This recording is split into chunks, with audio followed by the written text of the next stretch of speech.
Start na ba? Yeah, 3 minutes pa. Okay. Okay. You Ready will ko lang. start, Akala ko, no? coach, yung Based on the... countdown mo.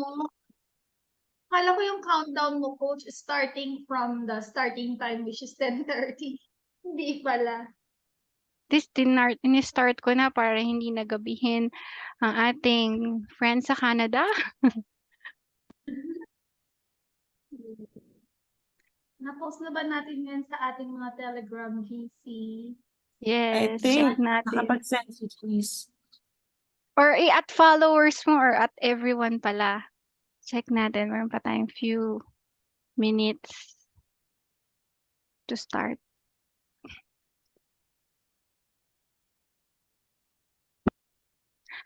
Sino nandito? O tayo pa lang pala.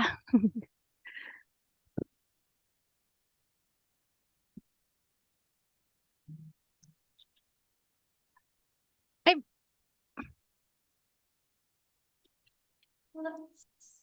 ay magla-login pala muna ako. Nag-login ka na sa Manara? Ako, coach. Yeah. Yes. Hindi ko pala napansin ang aking trade. Sayang, hindi ko man lang na-admit.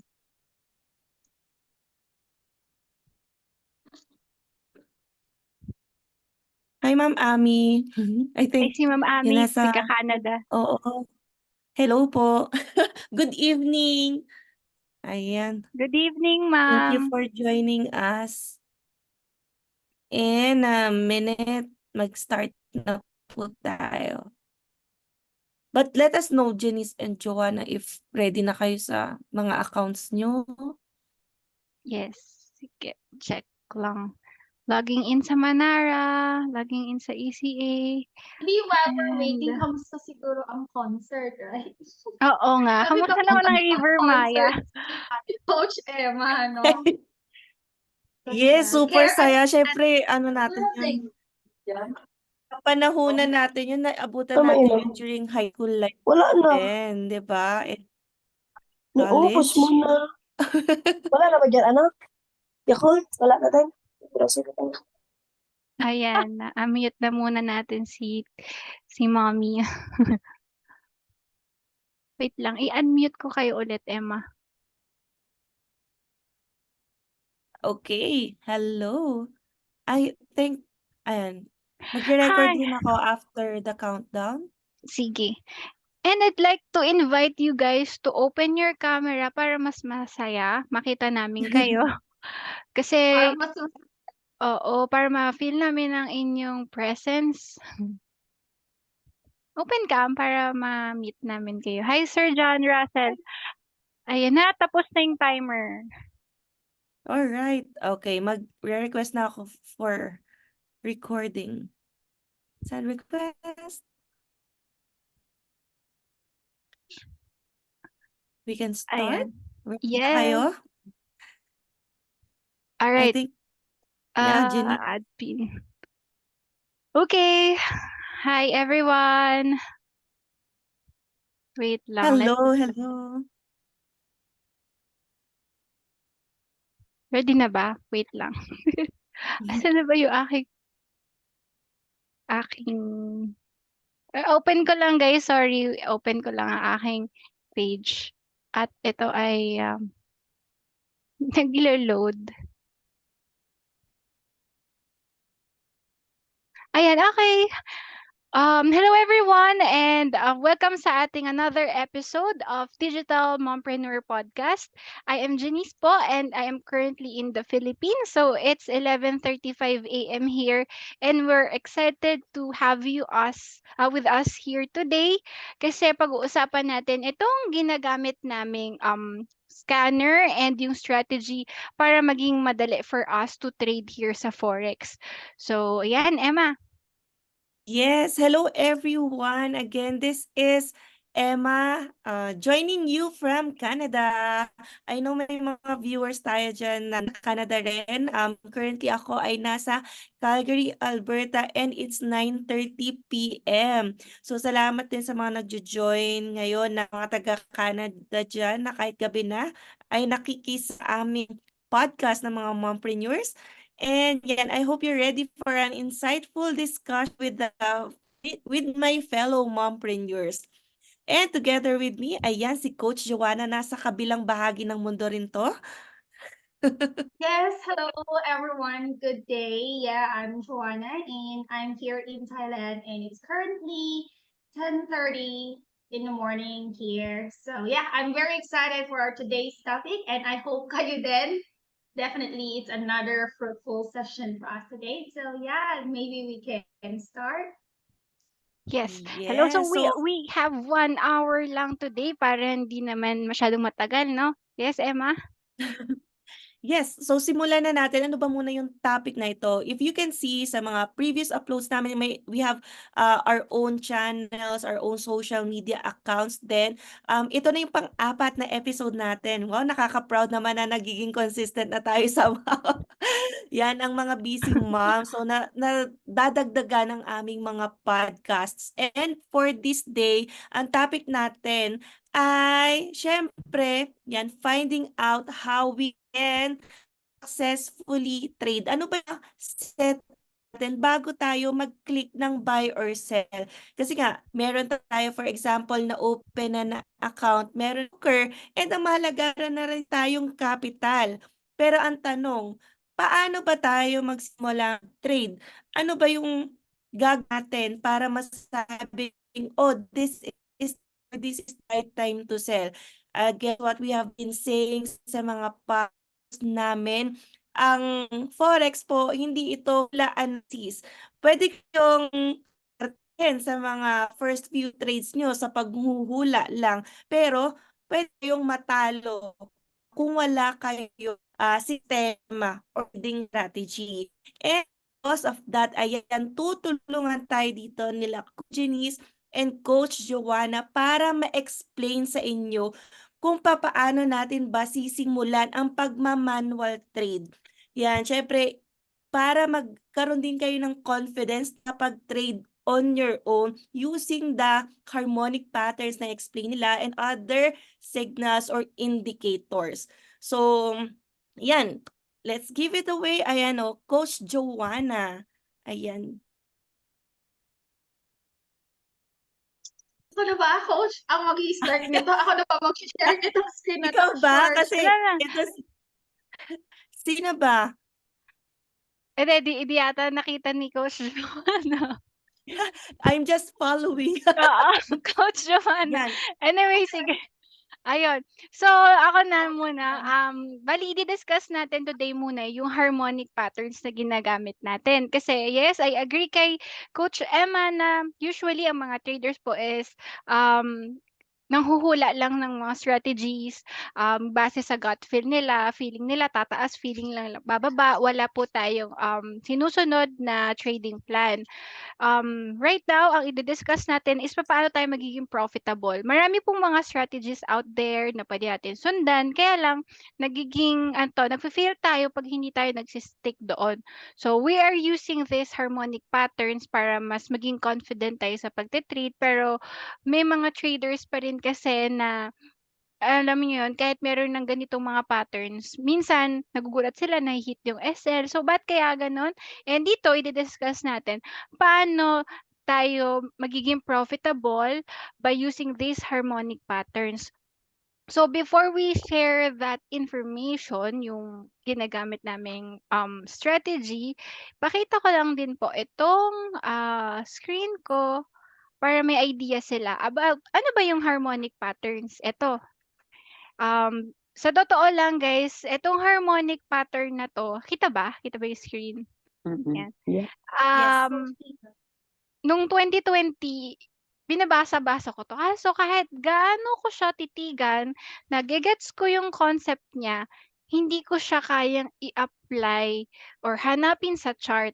nakikita niyo ba yung sukat-sukat na yan? Alam niyo po ba saan nanggaling yan? Sa Fibonacci chart. So, may pinanggalingan po ang mga patterns na ginagamit natin. So, ang harmonic patterns po kasi, ang pinakasikat dyan is yung bat, siya yung top na harmonic patterns. Bat, crab, butterfly, gartly. So, ito pong harmonic patterns na to, may reason yan bakit yan nabuo. Tsaka, alam niyo po ba na ang harmonic patterns ay mataas yung winning rate? However, kahit na base sa history, sa mga backtesting, tsaka yung mga totoong traits na talaga, konti lang nakakagamit nito because ang hirap niyang hanapin. Yan. Ano ba yung mga harmonic patterns? So, ito po, geometric pattern siya na base po siya sa Fibonacci proportion. Gumagamit tayo ng mga tools para masukat yan. Sinubukan ko siya before but again, napakahirap niya lalo na kung newbie ka. Imagine mo po, nagsa-start ka pa lang sa Forex tapos pag susukatin ka ng Fibonacci, meron ka makikitang ganyan. Nakikita niyo po ba to? So, later, papahapyawan ko lang kayo kung paano 'to gamitin, yung mano-mano, paano sukatin kung wala kayong pattern nung ginagamit namin. At least, 'di ba, masubukan niyo and maa-appreciate niyo why we are using the scanner mamaya. So, ayan, ang harmonic patterns po is ginagamitan natin ng Fibonacci retracement level.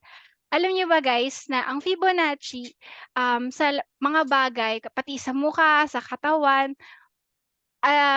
sukat 'yan sa Fibonacci. Doon nanggaling yung concept na pati sa forex trading naa-apply natin yung sukat ng Fibonacci. And sa forex is 'pag nakita natin na ang price is within that line ng Fibonacci, para lang may idea sila, Fibonacci ganito itsura. Fibonacci retracement. Ganito itsura ng Fibonacci. Sorry, wala akong presentation para lang consistent kasi tayo at least hindi natin ma-skip ano. So, ganito ang Fibonacci. Meron niyang sukat like 0, 0.23, 0.38, 0.5. So, ibig sabihin kapag nare-reach po yung mga certain level na yan, it acts as support and resistance. Magre-react po yung price kapag na-hit na yan, either mag-bounce or basagin niya. And ito po, yan, ganyan na makikita natin sa chart. And later pakita ko po paano tayo magsusukat. Kaso guys, ang hirap 'di ba? Parang newbie ka pa lang, may ganyan na agad nahaharap sa'yo. So, ngayon yung ginagamit namin is nagiging helpful nga talaga. Bali ano ba yung types of harmonic patterns? Merong gartly, shark, crab, butterfly. But ang top na harmonic pattern na ginagamit natin na effective is bat. Ito pong bat. So, ganito siya. Paano ba yung rule niya? So, si gartly, si bat, ayan, may mga sukat po yung line ng XA. Ano yung XA? Kita niyo 'to, X to A. So, may sukat 'yan. Dapat ang sukat niyan is around bumagsak siya sa 0.618. 0.618. Ano ibig sabihin ng 0.618?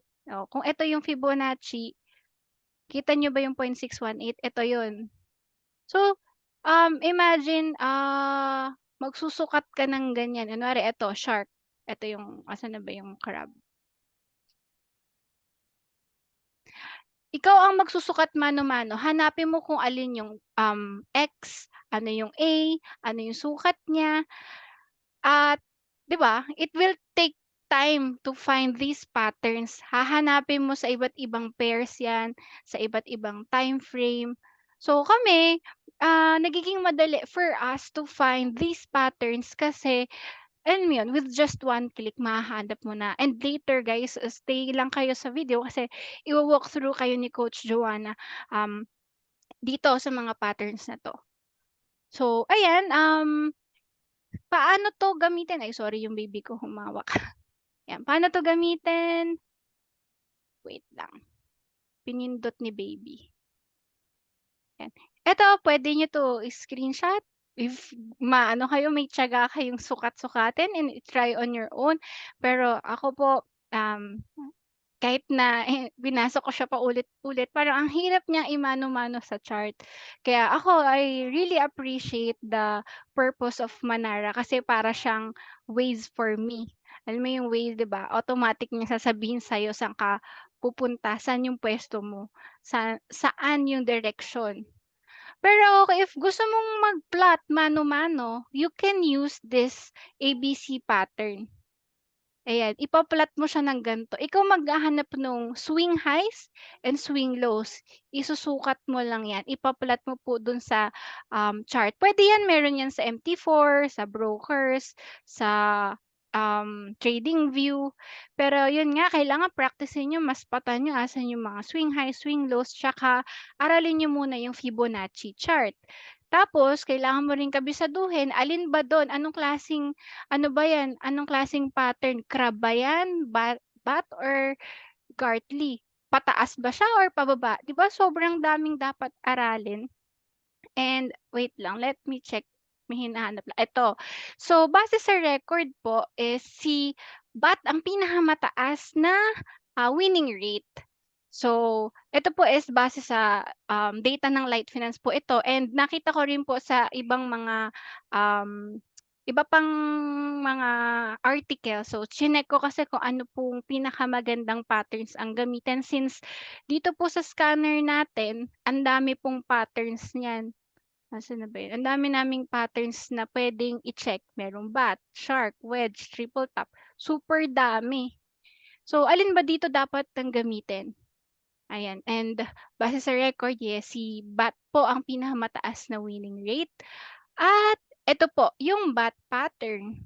So, si bat po merong bearish bat, tsaka merong bullish bat. So, pag sinabing bearish bat, pag nag-form po itong X papuntang A is kapag po yung retracement nito is around this 0.49 ng Fibonacci, kapag po sinukat mo yan, imagine nyo merong imaginary lines po dito ng Fibonacci. Yan. Yan yung sukat ng mga points na yan. May pinanggalingan yan.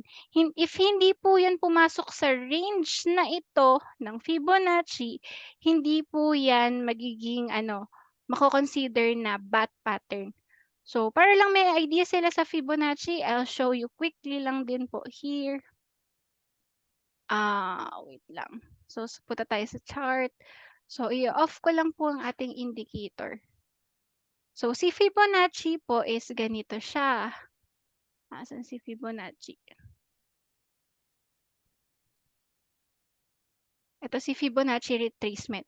So, for example, from here, yung swing high, sukat mo pababa, nakikita nyo po, usually, teka, meron kasing mga linya eh. Teka, tanggalin natin to. Tanggalin ko lang po tong mga levels na yan. Makikita nyo po, 'di ba, na nagre-react po yung presyo. So, 'di ba nung nandito siya sa tuktok, nung na-reach niya yung 0.618, nag-bounce up siya doon. After niyang ma-reach yung 0.786, bumaba siya ulit here sa 0.618, nag-bounce ulit siya dito sa blue line. So, parang kapag marunong po kayong gumuhit ng Fibonacci retracement, nagkaka-idea kayo sa support and resistance. So, ito po is very helpful. Ang mga professional traders po ay gumagamit ng Fibonacci. So, mapapansin nyo din dito, di ba po, nung binasag niya yung 0.50, tumuloy siya sa susunod na linya which is 0.38. So basically, ang sinasabi sa atin ni Fibonacci, is it magba-bounce up ba siya or babasagin niya pababa?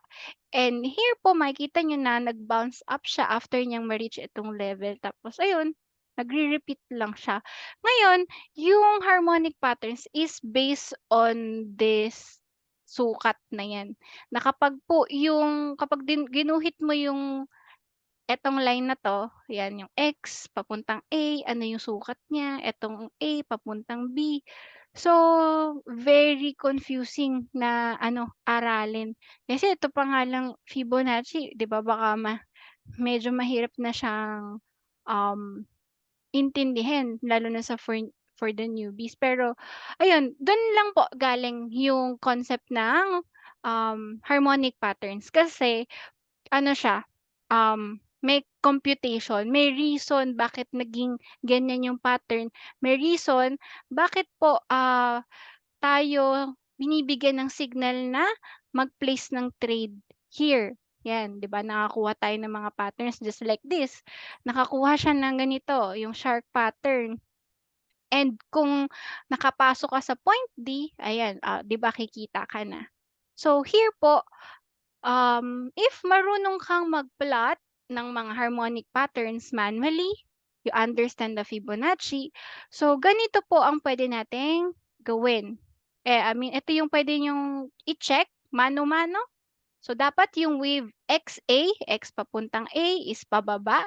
Tapos yung AB, it measures 32.2 to 50. So meaning kapag po itong A papuntang B, yan, itong line na yan, kapag dinrawingan mo ng Fibonacci is meron po nung pinakita ko kaninang chart, wait lang, mawala. Dito daw siya sa 0.50 to 0.32, 38. Nandito, around that area, pag ginuhitan mo. So, first step is hanapin mo saan yung point X, saan yung point A, point B. So, ito, pinadali na for us. Diba? Ano lang, pipindutin mo na lang. Wait, let me double check that para lang makita niyo ng actual. So, here po, kung susukatin natin to gamit Fibonacci, makikita niyo po na pasok po siya dun sa sinasabi na si AB, A to B is dapat daw nasa 32. Ay, wait lang. Anong ano pala to? Pattern yung inopen ko. Hindi bat ba to? Ayun, bearish bat. Bearish bat. So, check natin guys. Si AB, 32.2 to 50. So, check natin nga kung si B is nandoon sa area na yon.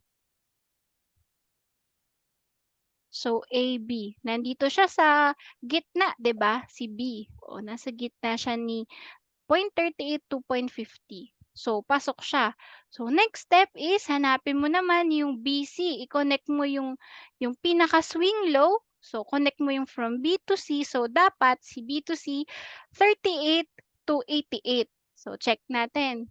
Itong pinakababa niya, si swing low, 'di ba? Higher low siya. So, kapag sinukat mo, ayan, 0.79. And then yung susunod na step, hanapin mo naman yung point D. So, si CD po is dapat around 161 to 261.8. So, kaya dito, kahit na hindi pa nabubuo si point D, meron ng pinaplot si Manara. Yan o, may incomplete. So, ano yung incomplete?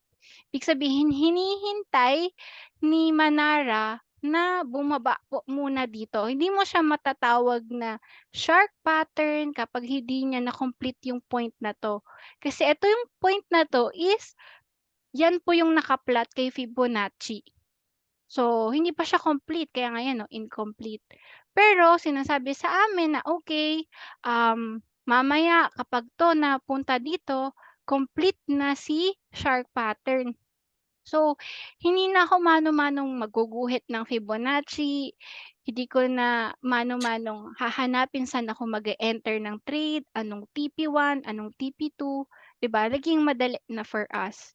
So, ibig sabihin lang ng bullish bat pattern na kapag na-drawing mo 'yan, mano-mano, sinukat mo, so ina-assume natin na ang price is magre-reverse, so tataas siya. So, ito yung mga condition. If you want to try it, yung mga nandito, kahit wala kayong Manara na gamit namin, you can try using harmonic patterns. Trade this. So, ito yung conditions. So, dapat ang X papuntang A ay pataas, ang AB pababa, na dapat nasa level na to, ang BC is pataas naman, at ang CD is pababa. At ito po yung sukat. Diba? Check nyo lang po si Fibonacci tapos guhitan nyo, and if papasok sa level na yan and makakita ka ng ganyang pattern, so ano siya, bullish bat. Tapos ayun, dito ka magpe-place ng entry mo sa point D. So gano'n din naman kay harmonic pattern, kay shark pattern, may mga kanya-kanya lang po silang mga, sukat na ginagawa. So dito naman po, PC is, pababa and yung sukat po niya is 112.8 to 168.1. O 'di ba ang hirap niyang kabisaduhin. Imagine niyo 'yan magsukat-sukat ka ng ganyan bago ka makapag-start mag-trade, 'di ba? But ayan, makikita niyo po dito if, kung tayo ay nakapag-place ng trade here, ayan 'di ba, kumita tayo kung nag-buy tayo. So ayun, isa pa 'tong crab harmonic pattern. So yan yung isa sa top 4. 'Pag crab na harmonic pattern, yung bearish po is ibig sabihin kapag na-reach niya yung point D, kapag ito yung all conditions ay na-meet, we are assuming that the price will go down. Kaya nga bearish crab harmonic pattern. Ito naman yung bullish crab, kabaliktaran ng itsura nito. So, ayun, ito naman yung butterfly. Ito yung top 2 natin na pattern. Yan, hindi ko na siya iisa-isahin yung mga sukat kasi baka ma-overwhelm kayo. Kasi yun nga, meron naman tayong ginagamit na scanner para maging mas madali for us. So, I just showed this to you para ma-appreciate nyo, di ba, na yun, mas maganda talaga. May ginagamit tayong AI. But, pansin ko kasi yung iba, sinusunod lang po nila talaga to yung kung ano yung sinabi, te-testing nila kasi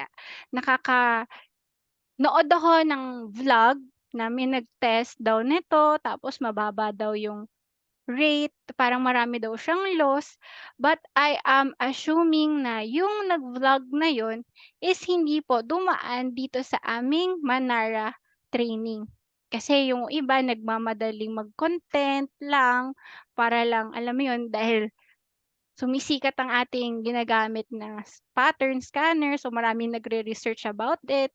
So, ginagawa nilang clickbait. Tapos, ayun, yung iba, yun yung kino-content nila. Pero ako po, personally, nung sinubukan ko 'to, yung aralin talaga how to use it, tapos may mga bootcamp pa po dito, walang reason para hindi maging profitable po tayo sa, paggamit ng Manara.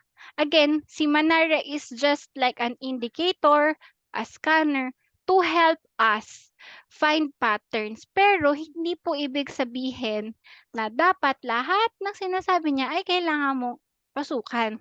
Kailangan i-equip mo pa rin yung sarili mo to identify if the signal is valid or not. Just like other indicators.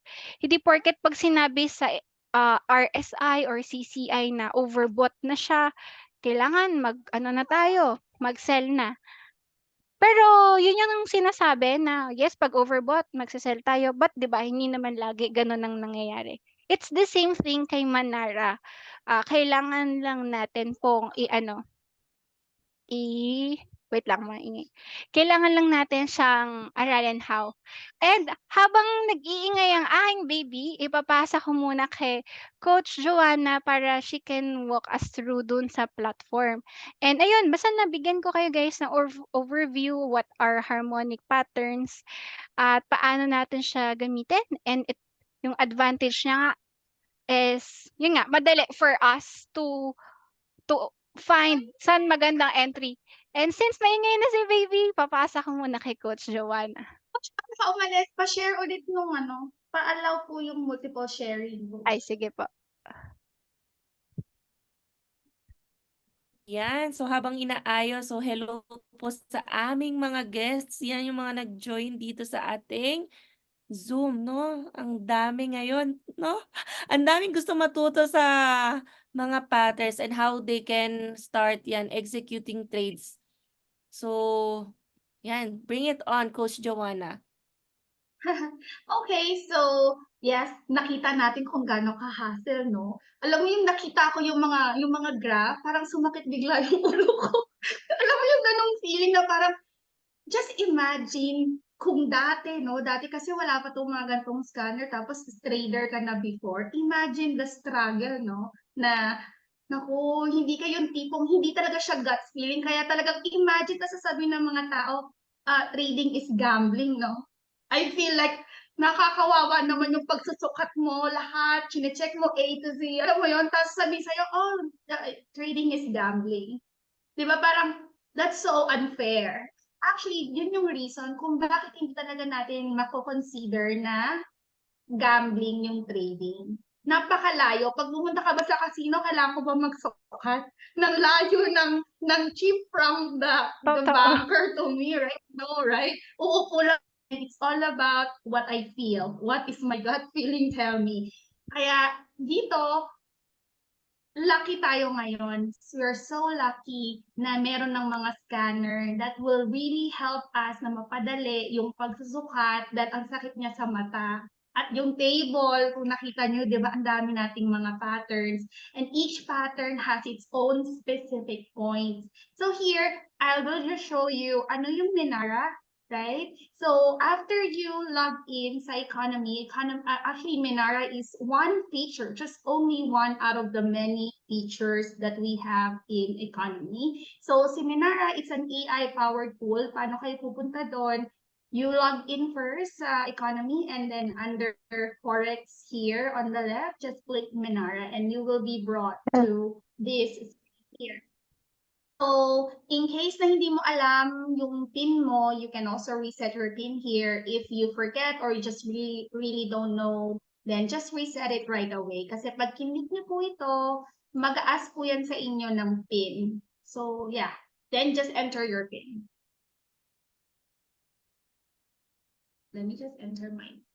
Okay, and then this is just a small walkthrough of what Minara will look like. So here, under notification, dito nyo po i-consider yung saan kayo interesado. For example, for watch list. Dito sa watch list, meron tayong mga major pair and minor pair. And if in case yung interested mo na pair, example, gold for me, is not included under major and minor pair, then you can add the symbol here. Tapos, pag na-select mo na kung ano yung interested ka na pair, dito sa settings, dito naman meron tayong time frame. M5 means minute, hour, day, week, and month. And then yung mga pattern, katulad ng nasabi ni Coach Janice, napakaraming pattern. Pero ako, personally, syempre gusto ko yung top 4 lang. So, that's why, as you see, yung sa akin, 4 yung select ko na pattern. Pero kung mas interested ka naman sa ibang pattern, just feel free to do so. Just click it to enable that pattern for you. And pattern type, hindi naman ako specific. As long as either bullish or bearish, I'm fine. And yeah, yung harmonic pattern status, I'm using the point also. So let's say for example, na-select mo na kung ano yung gusto mo, saan ka interested, anong time frame yung you're looking for, anong pattern. Ngayon, si Minara, I like it because, katulad nga sinabi ko, hindi ko kailangan magmano-mano calculation, right? So here it is. These are all the patterns that has been completed. And here, as if you see, ito yung pair, yung green arrow up means buy, meaning it's going up, and yung red arrow going down means sell. So for example, dito sa AUD, sabi niya, buy yung position mo, yung pattern na na-detect is BAT, yung time frame, 5 minutes, ito yung entry point, yung target, yung stop loss, yung risk-reward ratio, at kung kailan siya na-complete. If you remember yung screen ni Coach Janice, let me just go back to that screen as well. Here at the bottom, you would see, meron dito kasing status na incomplete tsaka complete. So dito sa notification, yung completed yung na-mention here. Because ibig sabihin, ready na yon for you to consume. Ready na yon for you to use as a reference, as another confluence, kumbaga. So let's click one. For example, here. So, nakita natin si AUD, CAD, right? And here, Minara will already draw that calculation for you. So, this is BAT. Siya na nakita mo, napaka saya na hindi mo kailangang mag-compute nitong pattern na to. So once Menara scan the graph, scan the chart, it will detect whatever pattern you specify sa configuration mo, like for example, BAT. And once that is completed, it would also list down under the notification list. So lahat ng mga pattern na nandito na nakikita mo is completed na. And syempre, yung pinaka-latest nasa taas. Ibig sabihin, kung gusto mong pumasok or gusto mong use it as a reference, you have to use the one at the top. Kasi syempre, pag sa gitna ka na kumuha or at the bottom, most probably tapos na or na-meet na tapos na yung ano niya, yung taya niya, kumbaga. So let's say here, on the first one, AUD, CAD, as I mentioned here, so nandito tayo sa gray area, ito yung entry point. Either up to you whether you can enter it now or you can also wait until the maximum entry point here. And then, sabi nga ni Coach Jenny, no, hindi mo to susundan blindly. So, paano ba another confluence lang? Ako personally, hindi ko naman kailangan ng sobrang daming confluence. For example, sabi niya dito, going up, but buy. Ibig sabihin, you are predicting na yung price aangat ulit. So, dapat, kung aangat siya, sabi niya, trend is a friend. So, pag i-zoom out mo to, is it going up or going down? As you guys see, this is definitely going up. Kaya, okay, 1 point, right? Meron na akong 1 criteria na, okay, pwede ko siyang sundan. Pangalawa, yung support and resistance, meaning nasan yung taas, nasan yung baba. Pag nag-line ako dito, makikita mo naman hindi siya bumaba dito sa point na to. Dito sa kung nasaan yung cursor ko ngayon. Hindi niya binasag yan. Ibig sabihin, uptrend pa din tayo. So, point number 2 na ako. Siguro kung gumagamit kayo ng indicator, then maybe you can check for RSI, any other indicator, or stock. Depende kung anong indicator yung ginagamit mo. So, yun yung confluence tree mo. And then 4 is ito, si Menara.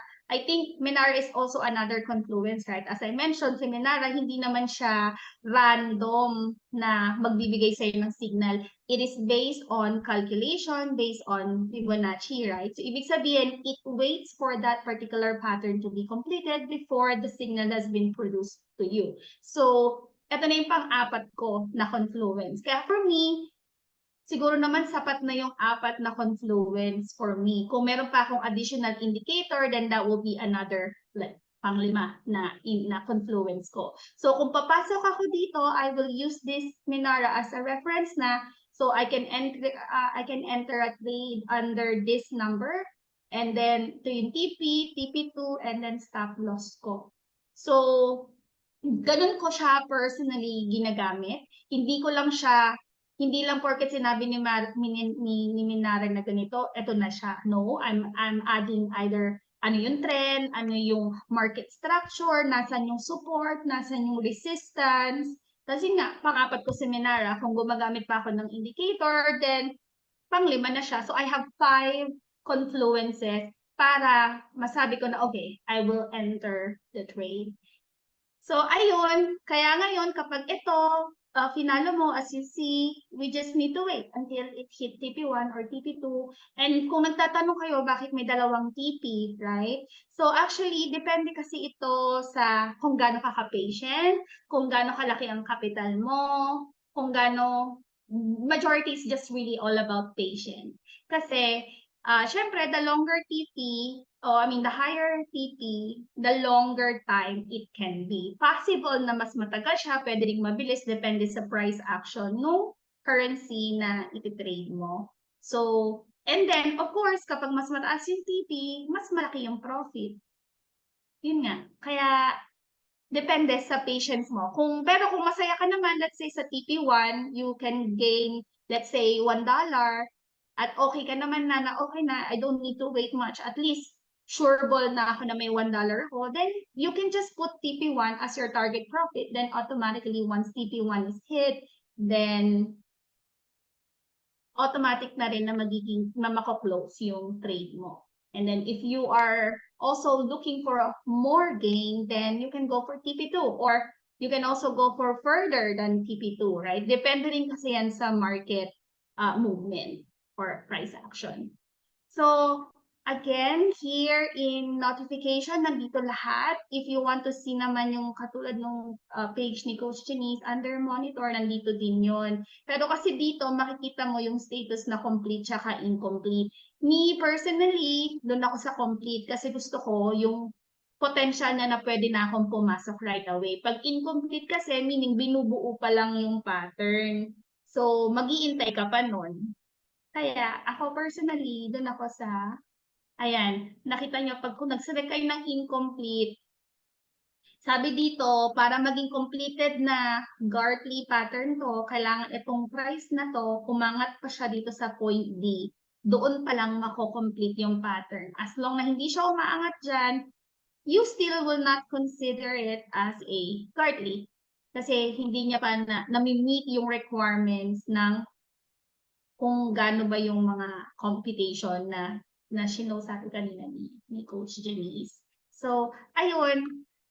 I hope na clear kung paano nyo magagamit si Menara. So, if we will just show here, kanina, kinuha natin AUCAD, right? Ngayon, may AUD USD na. So, after 5 minutes time frame. So, let's say, for example, ayaw mo na maya-maya ka nakaka-receive ng notification. And speaking of notification, by the way, there is an option for you to be notified directly sa phone niyo po. Hindi niyo po kailangang mag-access through web. So once you go again dun sa Forex and Menara, you will be on this page. Then just scroll down, there's a link there that you can connect your Menara notification directly to your Telegram account. So pag ang configuration mo here is 5 minutes, then absolutely every 5 minutes, whatever pattern na na-detect ni Menara will be listed under notification tab, and that also will be shown to your phone. So maya-maya ka din makakatanggap ng signal kay Menara if you want to do 5 minutes. Yeah.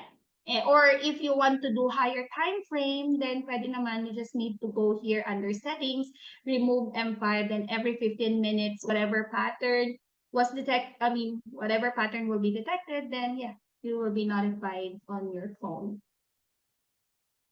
respectively. So, ayun po. I hope na clear kung paano nyo gamitin itong Menara. Yeah. I think that is a short introduction of what Menara is used for. And I hope na nakita nyo kung gaano kalaki yung advantage na meron nang magka-calculate ng mga patterns na to for you. And not only calculate it, but also giving you the idea of what is your best trading position would be in case na gusto mong mag-trade. It's just your responsibility to use this as a confluence, like what I just did. Use it as a confluence only. Again, like additional lang. So for example, for me, I use the trend. So if sabi dito, Actually yan, buy, Coach Joanna, maganda nga yan. Yan, singit ko lang. Maganda yung setup na yan. If they want, if you have your trading account, you can copy na po. Yan, libreng signal na from Manara, from our live trading session using Manara. Ako for me, magandang ano siya. Based on our structure, di ba? Uptrend siya, nasa support. And uptrend. it's showing us yung candle, 'di ba? Nako-confirm na niya. But again, kahit anong klaseng strategy, kahit na professional traders, 'di ba? Minsan nagkakamali. So don't forget to put your stop loss. At yun yung maganda diyan. Meron ng stop loss. So just put proper risk management. Yes. Yeah. And if you're, for example, if you're also using Light Finance as your broker, then sa Light Finance also, pag pinut mo tong stop loss na to, automatically, it will also tell you how much yung malolos mo in case that the trade is a losing trade. Or how much yung magigain mo naman if in case TP1 yung nilagay mo as your TP or TP2. Yeah. Ay, So, speaking of the ano pala Coach Joanna, dahil nabanggit mo kung paano yung sa stop loss. So, mamaya magpakita rin ako ng sneak peek dun sa calculator. So, syempre here, minsan naggagamit tayo ng iba't ibang mga brokers, ano. So, for sure, dahil ang dami natin dito, baka yung iba gamit nila ibang broker. Pakita ko na lang din after yung pag-calculate, yung position size, paano nila gagawin yung proper risk management. Kasi siyempre, number 1, meron na tayong setup. So, step 2 na role natin as a trader, we need to identify the proper lot size based on our risk. So, iba-iba kasi tayo ng risk appetite. Maaring ako, conservative lang ako, 1 to 2% lang ako per trade ng capital ko. Coach Joanna, ilan sa iyo ba? 5, no? ako medyo, yeah, 10? I'm about Ayun. to say, ako Iba-iba. medyo mas mataas, 5 to 10%. Depende kasi sa risk appetite. I'm more into the middle range. Si Coach Emma ba? Coach Mid-range Emma, din ikaw yata ba? si Coach Emma. High Ako, risk din 'to, eh. kinokontrol ko nga kasi aggressive ako eh. Minsan nagto-20% pa eh. Pero syempre, binabawasan na natin yan kasi kapag wala tayong control talaga, hindi tayo marunong mag-manage ng risk, doon tayo madadali. Yan. Ayan. Sa mga viewers nga, yung sino ba nagte-trade na dito, pa-type 1 naman sa mga nagte-trade na and pa-type 2 sa mga wala pa talagang idea at first time makapanood ng ganito. Pa-type 1 naman diyan if nakikinig sila. Meron bang nakikinig? Walang May nakikinig. Yung iba driving. Ayun, late lang siguro yung dating. Ayan. Ayan. So, tanong ko lang ha, meron na ba dito sa mga nanonood na alam talaga kung ano yung risk nila? Alam niyo na ba talaga ilang percent ang risk niyo? Pa-type nga kung 1%, 2%, 5% or wala, 50, paiba-iba. Be 100, honest ha. Kung all wala, okay in. lang 'yan. Si Joanne, 2 based on signal lang. Si Sir Edwin, 2%. Si Sir Lito, wala. So, okay lang 'yan. For sure, lahat tayo nagdaan diyan. Kaya, yun ang purpose ng ganitong session. Kasi ayaw natin na makakabalita na nasunugan kayo. Sabihin niyo, "Ay, hindi naman effective yung signal." Wala, nasunog ako. Nagkopya lang ako ng signal or nag-trade ka, sinubukan mo naman lahat, yung mga conditions, lahat ng sinabi ni Coach Joanna, nasa support naman, bullish naman, uptrend naman, nag-buy ako, pero ba't gano'n naubos yung fund ko? So, isa lang sagot diyan. Number 1 ay dalawa reason. Hindi ka nag-calculate ng risk mo per trade, hindi ka nag-calculate ng proper lot size or wala kang SL. Yun. So, karamihan mga wala, oh. So, sino dito din Okay. ang may trading plan? Alam niyo ba yung trading plan? Yun yung alam niyo dapat kung ilang beses ka magte-trade per day, ano ang target pip mo, anong strategy ang gagamitin mo, ilan ang target profit mo per day. Sino dito ang may trading plan? Pa-type nga meron. Ako na lang. Me. Sino meron dito? Me. I think wala. Uy, meron si Jen. Anong trading plan mo, Jen? Nice. I-chat mo nga anong goal mo. Can you share? You Ayun, can open your mic. Anong ginagawa mong target every day? Like $10 per day ka ba? Anong strategy ginagamit ni Jen? You can type And if maybe ayaw mo. like, while we're waiting for Jen, no, I just want to also mention kung marami sa atin hindi pa alam yung mga calculation ng volume, ng pips, yung risk management, baka ito din maganda rin tong topic for a next session, no? Parang maturuan natin sila gaano ba ka-importante yung naiintindihan mo yung risk management. Pwede kasing naiintindihan mo siya pero hindi mo siya alam i-apply. Like Yes. yung 0-1 ba, ano yung difference niya sa 0-2, no? Like, Oo. paano yon? Or paano ba kasi muna nagka-calculate yung ilan yung pips? Pag sinabi nilang 10 pips, o tapos ano na Ano yung yun? 10 pips, right?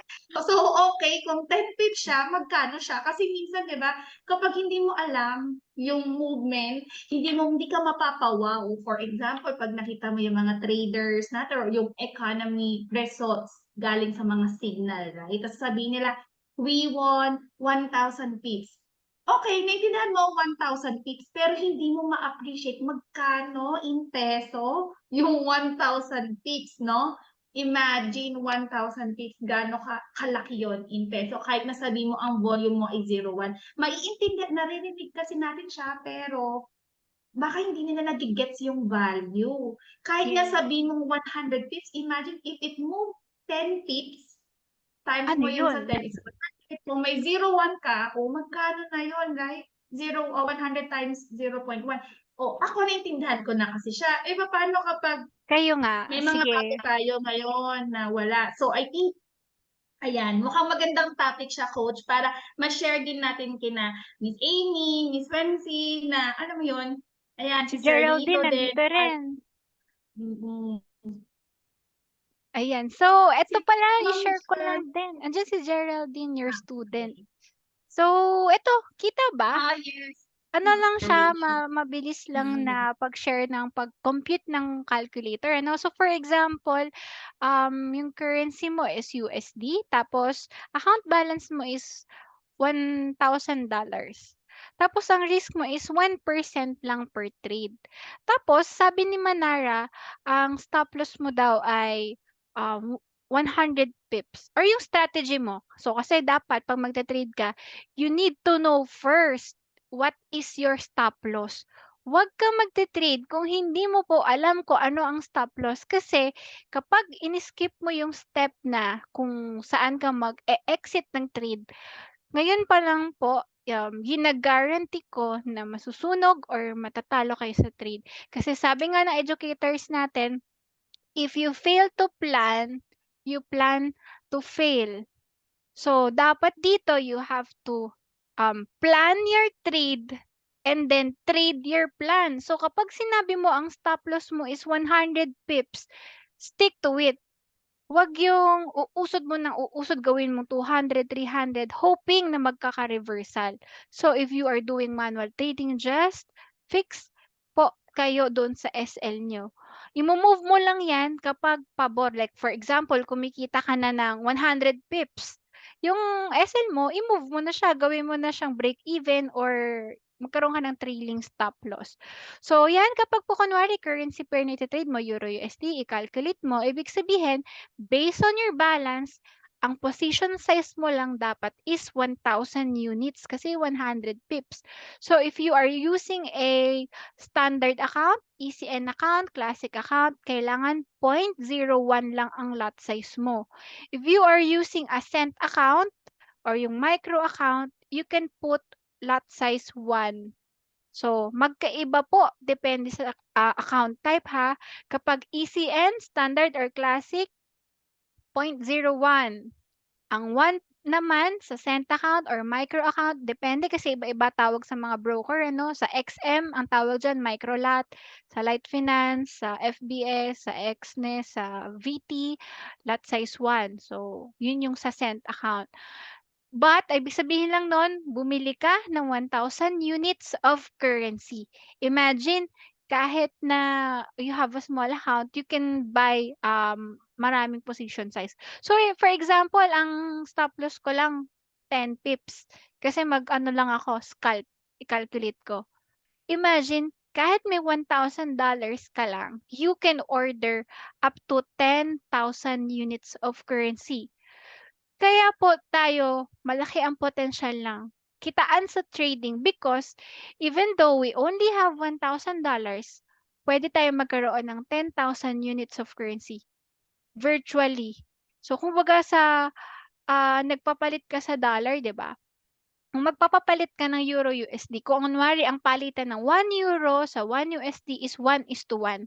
Kung meron kang 1,000 USD at ipapalit mo po siya sa euro, ang makukuha mo lang ay 1,000 euro lang din. Kasi nga, 1:1.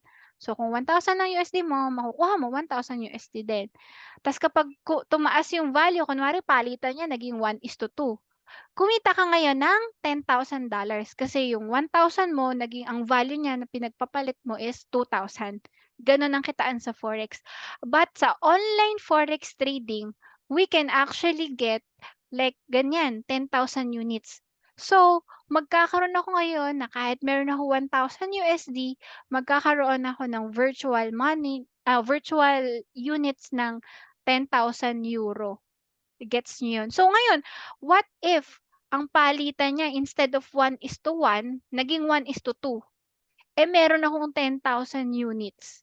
So magkano na yung pera mo nun? I-times ano mo yung units mo na i-times 2. So meron kang 20,000 units ng currency na pinurchase mo. So ngayon, mapapansin niyo yung risk po, if tataasan ko 'to, gawin kong 2%, puwede kong mag-lot size 0.20. So, minsan 'di ba, kapag kasi hindi po tayo nag-compute, hindi tayo marunong gumamit ng calculator, matatakot tayo maglagay ng mataas na lot size. Kasi feeling mo, "Ay ang laki niyan, gusto ko 0.01, ang tinuturo lang kasi 0.01." But, yun yung maganda po kasi 'pag magse-set tayo ng trading plan, malalaman mo na kung ano kasi yung puwedeng mangyari, mag-i-stick ka na. So, kapag na-identify mo na yung risk mo is 2% at meron ka naman talagang, capital, why not i-utilize mo po yung capital mo by sticking with your risk management. So kung ang SL mo lang naman sabi ni Manara 10 pips or yung strategy na nabuo mo kung ano mang klaseng trading strategy diyan, sabi dun sa, pag-a-analyze mo is 10 pips lang po yung SL, okey papayagan ka niya, you can go for 0.2. Paano ngayon kapag 100 lang yung aking capital? Puwede ba akong mag 0.2? So, siyempre hindi, 0.02 ka lang. Kasi yung pips mo is, kailangan mo lang is mag-order ka ng 2,000 units para 'pag natalo ka, 'pag na-close ang trade mo ng 10 pips, talo mo lang 2 USD. Ilan ba percent ng, ilang percent ng 100? So, 'di ba, 2. So, kung malaki ang capital mo, imagine ang goal mo kasi sa pagte-trade palakihin ang iyong puhunan. So kung ikaw ay may, ₱500,000 or $10,000 kahit na ang i-risk mo lang is 1%, 'di ba? 1% lang ang iri-risk mo, pero you can get 100 USD. So here, ang goal mo is 'wag mong taasin yung percentage ng risk mo. Ang goal mo is magkaroon ka ng malaking capital. So, mag-stick ka lang sa, trading plan. So, kung may maliit ka lang na fund na 100, it's okay. Kung ang kinita mo lang is 1 USD, it's okay. Kasi 1% in 1 day, magkano yun kung imo-multiply mo in 20 days? Dito po ang risk reward natin is, 'di ba sa Manara is 1 ayan 3, 7. Ano ibig sabihin ba yan para naintindihan niyo? If you are risking 1%, ang puwede mong kitain is, 3.82. If you risk $10, ang kikitain mo sa trade na 'to is $38. So, for example, kung nakapag 'yan 'no, running maganda rin 'tong signal na 'to. So, sabi niya po dito is mag-ano tayo, sell and may running profit na siya, kita niyo po ba? 'Yan oh. Kapag daw po For this na-hit may signal na tayo, coach. oh, Kung 'tong ako 'to signal kanina na ko 'to, pa i-copy niyo na. Ako, bakit ko 'to ite-trade? Because nakikita niyo po, nasa tuktok na siya. Anong nangyayari 'pag nahi-hit na po yung level na 'yan? O 'di ba, kitang-kita niyo naman, nauuntog siya. But again, Oo, uulitin talaga. natin, hindi natin alam kung talagang mauuntog siya kasi puwedeng malay niyo super duper strong talaga ng trend at 'di ba, bumulusok siya. Butasin. Yeah, butasin. Mhm. But sa trading, we are basing on the past, sa history, we are basing sa mga nangyayari, sa pattern. May reason tayo, hindi tayo sumusugal. So, kung ako, 'yan, kung gusto niyo sumabay, hintayin niyo po dito, abangan niyo po 'to sa mga nanonood. Check this, area 0.9184. If the price is mag-retest, umakyat po dito, you can, trade. You can use pending orders. So, you can copy na po. 0.918 tapos SL 0.92.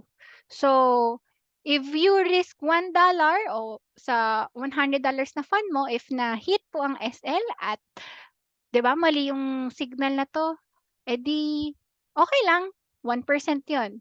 If high risk trader ka, gusto mo mag risk ng 10%, go for it kung gano'n ka-high risk. Pero imagine if you are risking 10% kung may 100 ka lang na fund, 10 mali mo lang ubos ang fund mo. Yung mga nagre-risk po ng 1% per trade, you have to lose 100 times bago masunog ang fund mo. And imposibleng masunog yan kung you are doing the proper risk management. Kaya napaka-importante po niyan. You have to have a trading plan.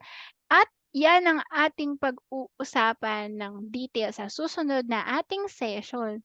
So guys, meron tayong dalawang signal for today. Ito, kaya natin ite-trade to because number 1, sabi sa harmonic pattern, ano siya, na-feel na niya, nakabuo tayo ng crab pattern sa H1. Tapos, currently, nakikita nyo po, it's forming lower highs, and lower lows. So, the trend is downtrend. Tapos, ano pa yung third? Nakita ko siya, nasa resistance na siya.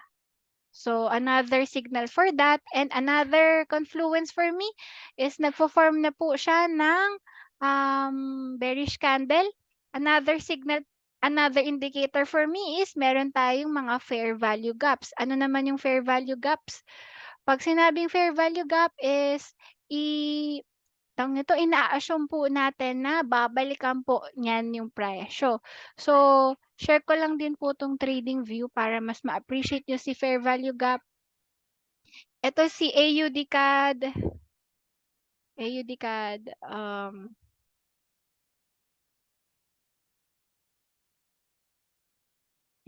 Yan, dito sa AUD CAD 1 hour. Ay, ba't ganito? Ayan, meron akong ginagamit na indicator para makita mo yung mga fair value gaps tsaka yung mga break of structure. Yan. Discuss natin to sa susunod na session. But the fair value gap, naka-on ba yun? Ito, FVG, on ko lang. So, dito automatic po makikita nyo ano yung mga may gap. So, lipat tayo ng time frame lang. Kagaya nito, fair value gap. Kita nyo, FVG. So, ibig sabihin, itong dulo ng candle na to, ito yung high ng candle na to, is may gap. Hindi sila nagtugma. So, para makabuo ka ng fair value gap, yung 1, 2, 3 candles, kapag po nag-close po itong candle na to ng hindi nagtugma itong dalawang dulo, may gap yan. Anong sinasabi kapag may gap? Malamang-lamang babalikan po yung presyo na yan. So, just like here, dito po is nakakita tayo ng gap, 'di ba? Ito may gap din 'to. From dulo nito at dulo nito may gap diyan. So we are assuming talaga na babalikan niya 'yan kasi may gap here. May gap here, 'di ba? Ang daming dalawa lang nakita kong gap. 1, 2. So ako, ang daming confluence ko ako sa inyo. I-take niyo yung trade na 'to. And it is 12:33. Do you have questions, guys? And meron ba silang natutunan? Para naman hope kami, Yeah. maging yun, Motivate. ma-motivate. May natutunan po ba Type sila? 1 nga daw po. Pag sa mga may natutunan today. Type 1 naman. May natutunan ba sila? Yung nakikinig pa ba sa atin? Nakatulog na Yan, sila. oh, Si 20 Johnny participants. Russell. Dito si John Russell Russell, last yan, time, no? thank Nung you. binary natin. Si Wow. Jaya D, Yes. Sir Dito. Thank you, Yan, napakasaya, thank you. no? Napakasaya na, yan. Thank you so much. Napakasaya tignan na, alam mo yun, na may natututunan sila sa atin. I'm happy for it. Yeah. So, yan yung nagiging And inspiration ang namin daming na tuloy interesado natin. talaga makapag-start. Yes. So, yun, if you are Tuloy kahit may interested, magugulong bata. So, oo. go, Janice. Yeah, if you are interested, guys, you can reach out sa atin. And we are doing collab collab sa ating community and yun talaga yung na-appreciate ko dito. So, may mga live trading sessions kami sa umaga, sa gabi, merong face-to-face, and yung mga ganitong mga presentations and trainings. If you are interested sa amin, you can reach out po kay Joanna, kay Emma, sa akin, and dun sa taong nag-invite sa'yo to watch this video. So, if wala ka pa pong nakakausap, nakita nyo kami sa aming mga channel, feel free to reach out po sa amin para mag-guide namin po kayo. So, ako po, Janice Inocentes. Hanapin nila ako sa aking Facebook, TikTok, Instagram, ano pa ba? Telegram, si Wow, lahat ng Joanna. social media account. Yeah, sa akin po, if you want to contact me also, lahat ng social media, so alam nyo na yan, Facebook, TikTok, Telegram, YouTube, right? Even YouTube channel din. It's at Joanna Maambong. I can also mention it sa chat. So yeah, I'm looking forward na matulungan kayo personally actually sa trading journey niyo. Yeah, Coach Yes, Emma? thank you, Coach. Yan, Coach Janice and Coach Joanna, salamat. And sa akin din naman sa mga nanonood sa aming YouTube channel, you can reach out to us. Meron din kaming Telegram na under Mulawin Trader Group. Yan, nandyan din sila Coach Joanna and Coach Janice. And meron din kaming Facebook page na Mulawin Trader. But you can also message us, Alwin and Emma. Yan, yung another page namin and another YouTube channel because we do content vlogs din about our buhay here in Canada. So aside sa yan mga pagiging busy sa ating mga buhay-buhay, alam naman natin full-time moms and mayroon pa tayong mga work. Ito ang pinagpapakaabalahan natin na matutunan. Guys, we're not claiming as pro traders, expert traders. Kasama nyo kami na natututo, but we are sharing din kung ano yung mga natutunan namin na nauna lang kami ng bahagya. And then lalong-lalo na to syempre sila Coach Janice and Coach Joanna. Yeah. Thank you so much, Coach Emma, Coach Joanna. Grabe, ang daming natutunan. Sana maging consistent tayo. So, very good tayo dyan, mga mami. Next natin, Coach, Thursday na tayo. Thursday, Coach Emma, pwede ka Thursday? Yes, pilitin natin. Syempre, as long as wala tayong OT, makakahabol tayo sa ating podcast. 11 a.m. or 11:30, Coach Joanna? 11:30 na lang sa inyo. Ano yung best? Si Coach Joanna kasi meron kasi siyang mga chikiting. Tatlo din ang chikitin yan eh. Coach Joanna. Anong time mo? I think 11 para 9 p.m. kay Coach Emma. Oo, Hindi yeah. masyadong gabi. May more time pa sa Q&A if ever, no? Yes. Maximum 1 hour, 1 hour, depende. So yeah, let's have our 11 a.m. session. Wow, kinonfirm na natin on this call. Let's have 11 a.m. session. Yes. Totoo ba? 11 a.m. session sa Pinas and then 9 p.m. session dito sa Calgary. Actually, Canada. naisip ko naman din kasi kaya 11:30 para kung yung mga may lunch break, makasingit sila kahit 12 o'clock, ano? Kasingit, no? Bagay. Okay. Okay ba sa'yo yun, Emma? Whatever. Ayun, okay naman pala eh. So, 11:30, since yun na yung lagi nating ginagawa. Time, no? Para Alright. book na natin tong time na to Book na para yan. sa ating. So yeah, thank Yes. you. Thank you everyone. Thank you. I will not take much of your time anymore. So I really appreciate you all tuning in sa ating podcast every Tuesday, and definitely we will expand it to Thursday and maybe later on, no, pag nag full time na din. Kaya ba mag full time ni Coach Wow. Emma? I'm not so sure yet. Pero who Pilitin knows, natin, right? di ba? Katulad ng ating mga viewers na nag-i-spend ng extra time para matutunan itong forex trading. So Yeah. yun guys, maraming salamat ulit sa pagsama for another podcast with Mompreneurs. So we'll see you again on the next one. Thank you. Bye. Thank you. God bless.